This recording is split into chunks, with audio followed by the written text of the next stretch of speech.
All right. Hello, everybody. Welcome back to the Bronx podcast, the third episode of the podcast. It's really good to be back on here talking to you guys after about a week off due to the All-Star break and just not much happening. But we're kicking off the second half of the season strong. We just finished up a good series win in Atlanta. I got a lot to talk about today, and we're obviously going to wrap up previewing that series against Toronto. That's the big topic of the day. That's a massive series in the AL East. We're currently 3 games back of them, so we'll get into all of that later. But as always, if you guys do enjoy the podcast here, make sure to subscribe and leave a comment. If you want to be featured on the podcast or if you want a question answered on here, make sure to message me on Instagram as well and follow the socials, bottom left of the screen, and Bronx From Buzz on Instagram, Bronx From Buzz 29 on TikTok. Now that the self-promoting is out of the way, we can go and get into the episode. I hope you guys are doing well. Hope you guys are enjoying the Yankees winning, so let's just get right into it. All right, my big thing with this series in Atlanta is that we have got a lot of fight, offensively for sure, within this clubhouse and within this team. Post game, not much. We got shut down by a pretty good pitcher in Spencer Strider, who's been really good as of late. So you shake that off. Questionable planning by the Yankees front office. You've got 4 days off for the All-Star break, and you come back with a bullpen game. So that's that was a little questionable, and some eyebrows were raised with that for sure. But you lose that game, so what, right? Hamilton was the opener, didn't do his thing. And then Rico Garcia, who we called up for that one game before he was sent down again following, did not do his thing either. But besides that, the pitchers were actually okay. And then the next day, so yesterday, we were down by 5 at 2 separate points in the ball game. Warren had a pretty bad start as well. Loizaga was bad out of the bullpen. But we came back and ended up winning that game 12-9 on a Trent Grisham grand slam in the 9th inning. I mean, this offense is just so explosive. You can never count them out. Thinking back to the game in Toronto where we ended up losing by 1, but we were down 8-0, I believe, at one point, and we went back and made it a one-run game. And then, just right before the All-Star break, the Mariners were in town. We were getting no hit through 7 innings or something. We came back and won that game in extra innings. So this offense has got the capability of just blowing a game open in 1 inning or in 2 innings, putting up crooked numbers 1 through 9. I don't think there's a better offense in all of baseball than ours right now. We just got threats at every point in the lineup, and obviously that could only get better if we go and get a guy like Eugenio Suarez, who we'll talk about that more later. But this offense is so good, and not just 1 through 9, but coming off the bench, you got 1 or 2 guys every day that can come in and pinch hit and have an impact. You got guys like Rice, Stanton, Grisham, always on guys like that on the bench. Because we have so many good players and such a log jam at DH, first base, the outfield. They've got guys that are able to come off the bench and make an impact in the batter's box, and then obviously we've got the defensive versatility to cover that as well with guys like Peraza, Vivas, and Escaro on the bench. So yeah, really good, encouraging signs from that game yesterday in Atlanta. Keeping up that trend of the Yankees. You can never count them out. I saw a stat that I believe when trailing by 5 or more runs at some point in the game, 2020 to 20, I think it was 7 or more runs. 2020 to 2024, we had 1 win, and then this year we have 2 wins alone like that. It's something along those lines. Just a testament to the comeback ability of this team, I guess. And you can never count these guys out, and I think a part of that's due to the veteran presence and just the ability to chip away at any given time, consistently have good at bats. We, like I said, we lead the league in on base percentage, OPS, slugging, walks, tied for 3rd in average, hits. I think we're tied for 4th in runs scored. So we are one of the best offenses, if not the best offense in baseball. So you can never count us out, even when the pitching right now and for the past month or so hasn't been what we want it to be. We're still able to consistently win ball games, or we should be able to consistently win ball games if we do get some sort of regularity going on the pitching side of things. And that brings me to my next point. Marcus Stroman has been very good since coming off the IL. Another good start today, 6 innings, 1 run. What I'm seeing from him is just kind of the vintage Stroman we saw at times in Chicago where, like I said, the stuff's never going to overpower you. I mean, he'll top out at 91 on the sinker and cutter, but he's able to use that sleeve well, and you see, when he does get damaged, it's when he's leaving stuff over the plate because, like I said, he doesn't have the velocity to miss bats in the zone. But when he's on, he's controlling the ball to all sides of the plate, especially the outside part of the plate to right-handed hitters. And he's getting guys out. He's getting soft contact. I think he knocks 4 strikeouts. So still has some chase ability in there. But like I said, just really, really solid. And I honestly thought he could have gone 7 before he got locked up a little bit in that last inning in terms of pitch count. But really good because we needed some length out of him with the bullpen being absolutely torched from the previous 2 games, with the bullpen game to open up the second half, and then Warren obviously having the short start as well. So big shout out to Stroh, really saved our ass today. And I did mention Will Warren. I am a little bit concerned about him right now. Not because the stuff is bad. I mean, obviously the stuff isn't exactly overpowering. He's got a fastball that sits in the low to mid 90s. He's got two fastball shapes and obviously good breaking stuff that moves all over the place. It's literally like he's throwing frisbees up there sometimes. But my concern with him isn't necessarily though he does need some improvement in terms of control, and it would be nice if he had an out pitch to left-handed hitters at Dover Way. If he could throw a devious changeup, it'd be really crucial for him. I think it would really help him continue to get left-handers out. But the thing right now is he when he gets himself in a jam, he's not getting himself out of it consistently enough, and I'm worried about the mentality with that. Not because I think he's weak-minded or anything, but he's a young pitcher. Normally, if we were completely healthy in terms of starting rotation, we wouldn't be thinking about Will Warren being part of the major league rotation until next year. He probably would have had this year in AAA to continue to work on his craft and stuff, but we needed him to step up, and he's done that. He's gone out there every 5 days. He's tried to give us length, and he's had some really good starts. Like I said, he's got the most strikeouts of any rookie pitcher, so clearly the stuff is there. But yesterday it was we win the fourth inning, 2 outs, and then he goes and he gives up the 3 runs all with 2 outs, and he's got to get pulled because he was almost up to 35 pitches in the inning. So, and there's been a couple times like that. Obviously, he's had the few rocky starts. The one in LA sticks out the most, but then the one in Toronto where he gave up 8 as well. So he just needs to be better at getting himself out of these jams and not letting it all kind of tumble into the abyss of, oh no, we're in trouble.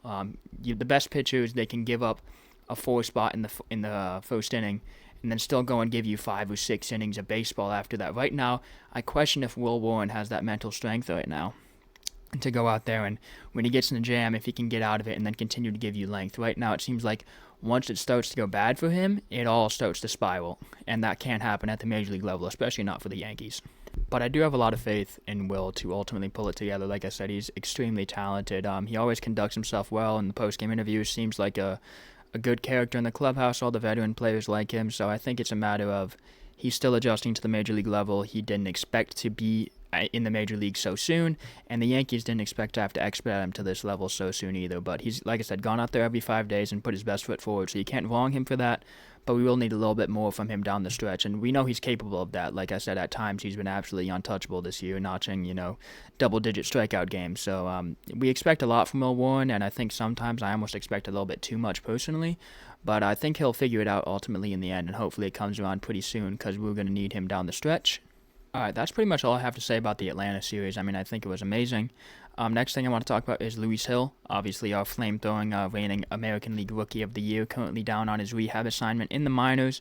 He's had a couple of minor league rehab assignment starts. Now he was up to 65 pitches in his last one, not 7 strikeouts. Obviously gave up 2 earned runs on a solo shot by Rockies' top prospect, Charlie Condon. But Luis Hill's looked really good. Like I said, all of his pitches are working. The fastball is still Luis Hill's fastball. It's a straight-up missile. And then the sliders look good, and changeup has obviously still been very good as well when he's been able to locate it. Swing and miss is still absolutely ridiculous on Hill. I mean, he truly is an ace at the next level, especially when he's on. He's almost untouchable. So he'll probably have one more rehab start. He was in AA. We'll probably get one in AAA before maybe thinking about an activation. The Yankees won't fast-track him to being back with the Major League roster, so you maybe think 1 or 2 more starts before he'll be back.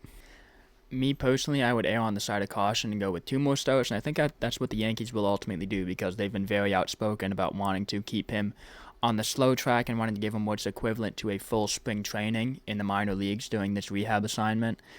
So I think we'll probably see 2 starts in AAA before potential activation, and then they'll cap him around in his first start back, maybe around 80 or 90 pitches.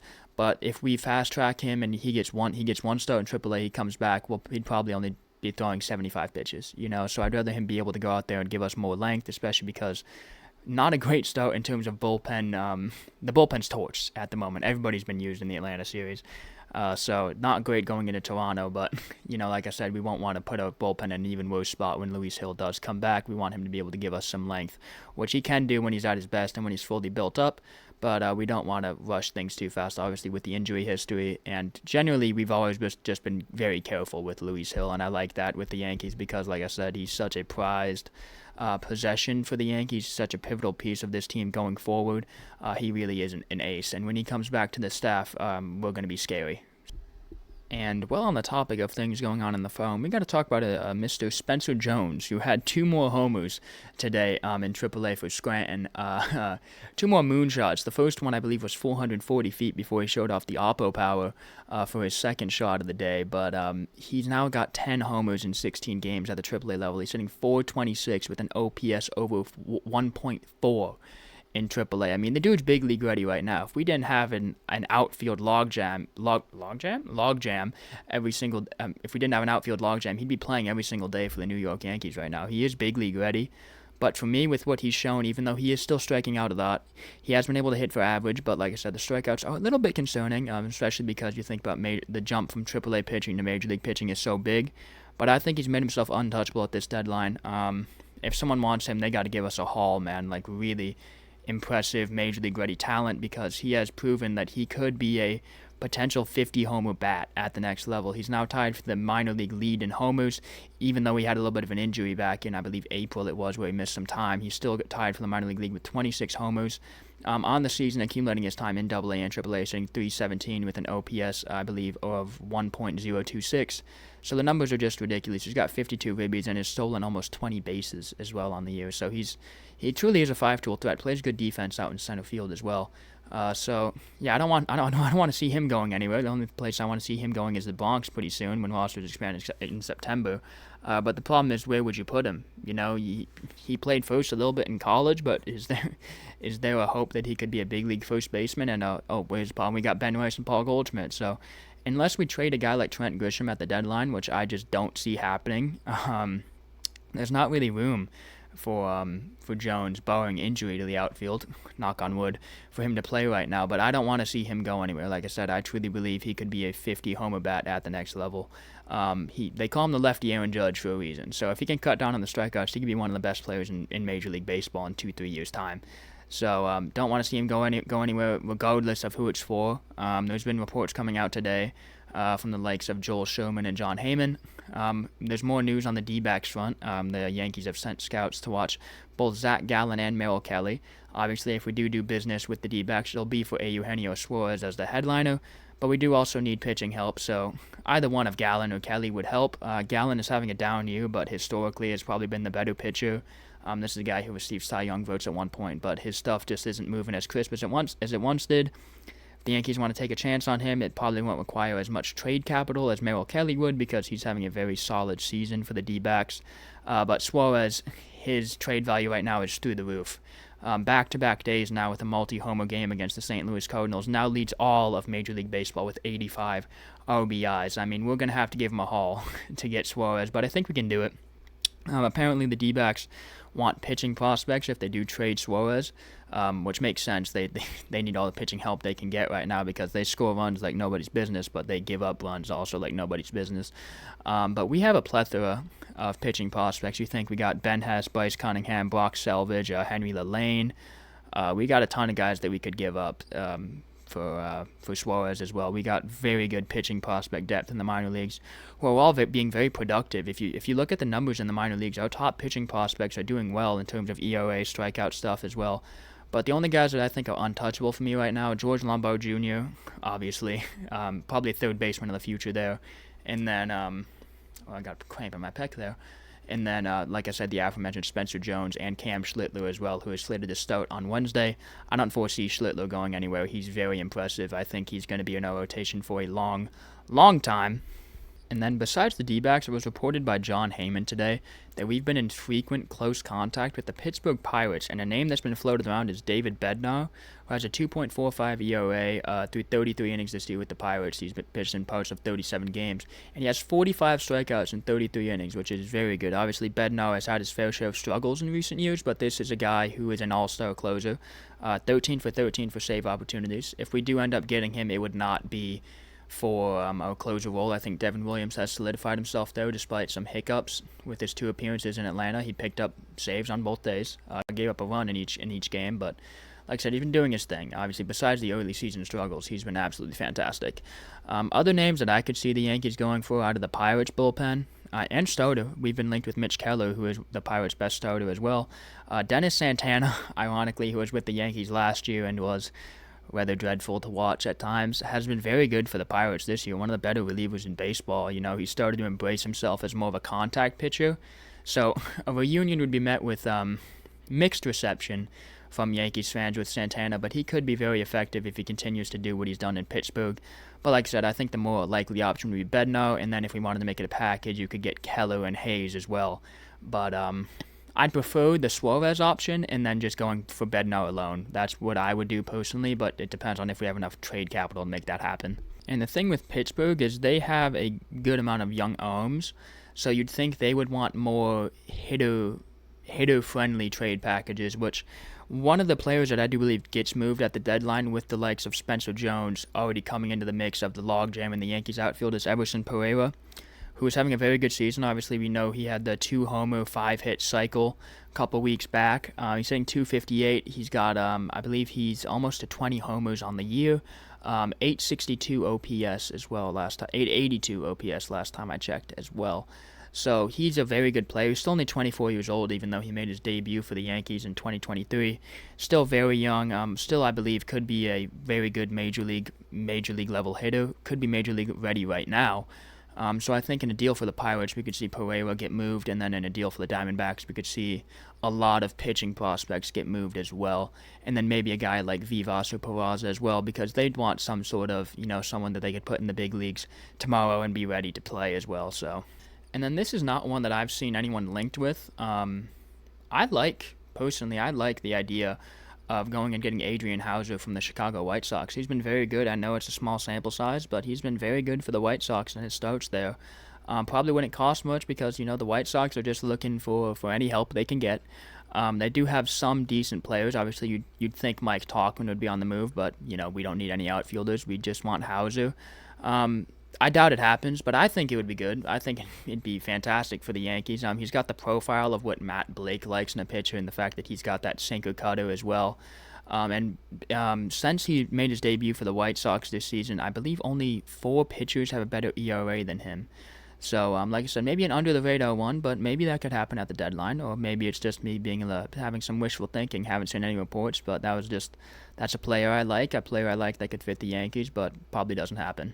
My actual prediction, like my non-bias, non-just Yankees fan prediction for this deadline is this. I do think we get Suarez. I know the Cubs are looking at him. I know the Mariners are looking at him. But in terms of the fact that it's been so outspoken that the Yankees want Suarez, he's their number one target because we want to have the best offense in baseball definitively, and he would by far slide in the middle of the order and make us the best offense in baseball. Big right-handed power bat as well. Big run producer. I do think we get Suarez, and I think we get Gallen. I'd see a package of Suarez and Gallen for maybe, I think probably the headliner would be Ben Hess, our first-round pick from last year. But I'm not sure what we would have to give them in return, how much. If the Diamondbacks ask for too much, I think we hang up. If they want one of Jones, Schlittler, or Lombard, I think we hang up. But I do think we get Suarez and Gallen, and then I think we get Bednar as well. I don't think we'll get as many relievers as people think. Some people want us to get 3 relievers or something like that, but you got to imagine, Yerry De Los Santos hopefully will be back at some point. Yarborough is coming back. He will probably go into the bullpen with Luis Hill returning as well, so yeah, I don't know. And then Gallen would obviously go into the rotation, so there would be no spot for Yarborough in the rotation, so you'd think he'd go into the bullpen. And then you add him into the bullpen, you add Yerry De Los Santos back into the bullpen. You got some more length, you got more high leverage guys, and then Bednar comes in and slides in some more swing and miss ability. And then you also got to imagine that we will get Fernando Cruz back at some point. So I think the Yankees are kind of banking on the return of a lot of these guys as kind of like trade deadline acquisitions anyway.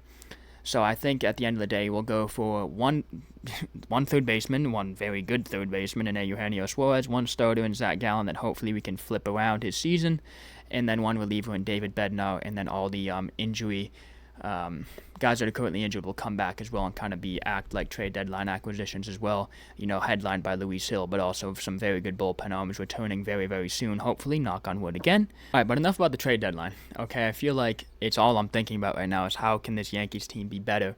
But one thing I am very encouraged by that I wanted to briefly touch on here is Giancarlo Stanton, who Judge has joked is a singles hitter now. Let me double check this average, but Stanton is hitting 286 in 77 at bats since coming back off the injured list. He's got 4 homers, so not hitting as many homers as he usually does, not lifting the ball quite as much, but his bat speed is still the best in MLB. You can look at Baseball Savant; it literally is the number 1 bat speed. I mean, he is a large human, and when he makes contact, it's loud. He's hitting the ball as hard as ever. Frequently 110, 115. But what he's doing right now, what he hasn't done very much in his career, is he's putting the ball to right center field, gap to gap power. Obviously, a lot of these are singles because he hits the ball so damn hard, and he is slow's the kind word to put it. Sloth-like is the more accurate description to put it. But when he does lift the ball, he's slugging a lot, and he can still hit homers out of pretty much any stadium in the major league. And I'm not talking about the field. I'm talking about the stadium, into the parking lot. He's got that kind of light tower power still. So really encouraging signs from Stanton, who's, like I said, hitting almost 300, which is unheard of right now. Using all parts of the field really well and sliding into the. He's been hitting cleanup. He's hit fifth. He's done everything well. And we're being very conservative with giving him a lot of off days as well, making sure Ben Rice gets some DH reps as well. Ben Rice has been getting some starts at catcher. So we're just managing everyone's at-bats, making sure we got the best matchups for every single day. And like I said, we got so many options, and Stanton has been so good. Just offensively, there's nothing negative to say about this team, and especially Stanton right now. It's been incredible. Now, something I didn't think or foresee that I would have to touch on ever on this podcast was the MVP race. I saw a video from let's call them a well-known baseball influencer. Not going to name names because I don't want to bring hate to anyone's channels or platforms, but this person said that the American League MVP race is closer than what Polymarket Sports, which does like the odds for betting and stuff, gives the race credit for. Because currently Aaron Judge has an 83% chance to win the MVP. Cal Raleigh has a 15.9% chance according to the latest odds. Now, this person says it's closer than it seems, which you can have your own opinion, I respect that, but the math doesn't really add up. What agitates me, well, first of all, this person is a Red Sox fan, so, boxes are being checked here. But what agitates me the most is that people don't recognize how historic a season Aaron Judge is having. What Cal Raleigh is doing is amazing, right? But the only thing he leads Judge in are homers and OBIs, by 2 homers and 1 OBI.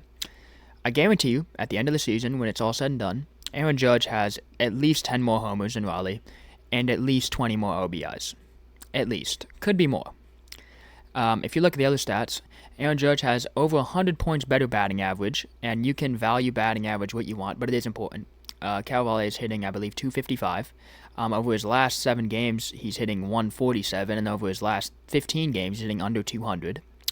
If you want to talk about, he plays catcher, so, he's more valuable and all this and all that. Yes, catcher is a harder position than right field, but let's look at the facts here. Aaron Judge will probably win a Gold Glove this year. Cal Raleigh's defense has fallen off steeply, and we saw that firsthand in the game against the Mariners when he walked him off the interesting tag attempt on Anthony Volpe's slide, where he I don't even want to call it. I don't even know what the hell he did, but it was not a tag attempt. It wasn't a good one, at least. And like I said, no disrespect to Cal Raleigh at all. I mean, I know I'm blatantly disrespecting him by mocking his tag attempt right now, but he seems like a good dude. I mean, he conducted himself well in the media that I saw at the All-Star game with his brother and everything like that. And, he's obviously having a very, very good season. Definitively the best catcher in baseball, but he is not the best player in baseball. I think there's quite a few I would take over Raleigh right now. Acuna for sure. Obviously, we don't even have to mention Judge, best player in the game, no doubt. Ohtani, Soto, guys like that I would take over Raleigh any day of the week. So, I don't know. I just thought that argument really agitated me, and I left a comment, a GIF of the Russell Westbrook what meme, because it's like, the math just doesn't even add up to that. Like, Judge is having one of the best seasons in history. Cal Raleigh is having a good season, especially with the home runs, but he is not a complete baseball player. He's a great baseball player, but he's not complete like Aaron Judge. Aaron Judge is a complete hitter, a complete baseball player. He can do literally everything on the baseball field. Cal Raleigh cannot. And I don't care about voter fatigue or anything like that. Judge has to win this MVP. Right? It should be a 99% chance. I think 15.9 is a little too generous for Cal Raleigh. But Judge has to win the MVP. Absolutely has to. Like, if he doesn't, and he continues on this pace, and Raleigh continues on his pace, then it's an absolute highway robbery. And I think Raleigh's going to slow down significantly in the second half. I think he might finish with 50. but his average is not looking good right now. He strikes out a lot. He's got a pretty good eye, but like I said, there are holes in his game. He's a threatening hitter for sure, but nowhere near Judge's level, and I don't want to hear anybody ever say he is going to win the MVP over Aaron Judge, because it's just never going to happen. All right, and lastly, to round out the episode, I wanted to talk about the Toronto series. We got 3 games. We're currently 3 games back. If we go in, we sweep. We're tied back at the top of the division. We're back to square one. Just some more details about the series. 7:07 p.m. Eastern Time first pitch for all 3 games up in Toronto, Canada at the Rogers Centre. Game 1, we got Rodon going out against Kevin Gossman. Gossman pitched pretty well against us last time, but we have had a lot of success against him at times in his career, and then obviously early on in this season he got ejected and then fell down the dugout steps. So that was fun. Tuesday, we got Cam Schlittler going up against Max Scherzer. Again, fancy our chances there. Scherzer always gets amped up for the big games. He did last time we went to Toronto. He pitched against the Yankees, but and he pitched decently well. But Scherzer's old, man. We can get to him. But like I said, he always does pitch pretty well in big games. So we'll have to see. And then we'll see how Cam Schlittler's second start in the Major League goes. First start was absolutely electric, but going up against a better team than the Mariners now, in the Toronto Blue Jays as well. So they hit for average. They don't slug very much, but they're on a hot streak. Friday, well, skipped a few days there. But Wednesday we got Max Fried, who's fully recovered from the blister, going up against Chris Bassett, who pitched really, really well against the Yankees last time out. But like I said, I fancy our chances in this series. I really do. I think we could go in there and get a sweep or at least win this series. I don't really think it's any question to me that we're a better baseball team than the Blue Jays, but you got to go out there and prove it at the end of the day. We got to get some length out of the starters. Bullpen's got to get going, get into some sort of rhythm, and then the lineup's got to keep going. Right, lineup's been absolutely explosive as of late, scoring a ton of runs. So if we keep that going, I don't see a reason why we can't go in there and sweep this series. I really do. I'm not worried about the Blue Jays in the grand scheme of things. I think we'll win this division, and I think it all starts with this series right here in Toronto. So, like I said, really amped up for it, really excited to watch it. A little bit nervous, but we got our guys going out there. We got Rodon and Fried either side of the Cam Schlittler start. So all those guys are capable of going deep in games. Schlittler obviously a rookie, so he'll probably preserve his pitch count a little bit more. But Fried and Rodon capable of going 7-8 innings when they're on. So, and then, like I said, the back end of our bullpen is really good. But bridging to it right now has been the problem. And then the lineup's got to keep going. I don't look at those starters for the Blue Jays and think any of them are going to go out and absolutely shove against us. Barrios, who is probably their best starter, is not pitching in this series. So, like I said, I really do like our chances. I think at the end of this week, we're right back at square one in the American League East. And then just briefly before I wanted to wrap up this episode, I wanted to talk about the Rays and Red Sox, the rest of the American League East. I think the Red Sox are a solid team. Hate to admit it as a Yankees fan, but they score runs really well. Their pitching at times can be very good. But they've got the hardest schedule out of any remaining team in Major League Baseball. So I think they could maybe sneak into a wild card spot? Absolutely. But do I think they have a chance of leapfrogging the Yankees? No. The Tampa Bay Rays, I think they went on that hot streak for a while, but I don't view them as a legitimate threat. And to be honest, I don't view the Red Sox as a legitimate threat either, but I do think they could sneak into the playoffs. They got good young talent. Roman Anthony has looked good in recent weeks. It does look like they're going to trade Duran, so you never know how that's going to affect the vibe in the clubhouse and the lineup as well, because, like I said, he's their perennial leadoff man. It depends on the return they get, but Breslow's not exactly known for making good trades, which, as a Yankees fan, makes me quite happy. But like I said, I'm not really worried about any of the teams in our division. Clearly, the Yankees are the best team in the division right now with 3 games back to the Blue Jays, but that's going to change. Like I said, in this series in Toronto, that's going to change. We're better than the Blue Jays, we're better than the Red Sox, and we're better than the Tampa Bay Rays. So there's no two ways about it. If you look at our expected wins, we should be, of course, keyword should, have the second best record in baseball behind the Chicago Cubs. But like I said, expected wins aren't wins. You got to go out there and get the job done. Even though our numbers back up the runs scored, runs against, technically we should have 60 wins. We don't right now. We're at 53. So we got to go out there and get the job done.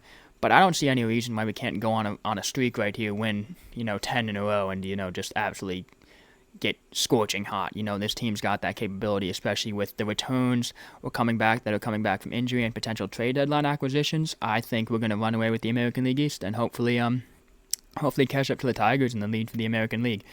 But I'm a forever optimist when it comes to the Yankees. So let me know what you guys think in the comments down below. Message me on Instagram. Feel free to do anything. Thank you guys for listening to me yap.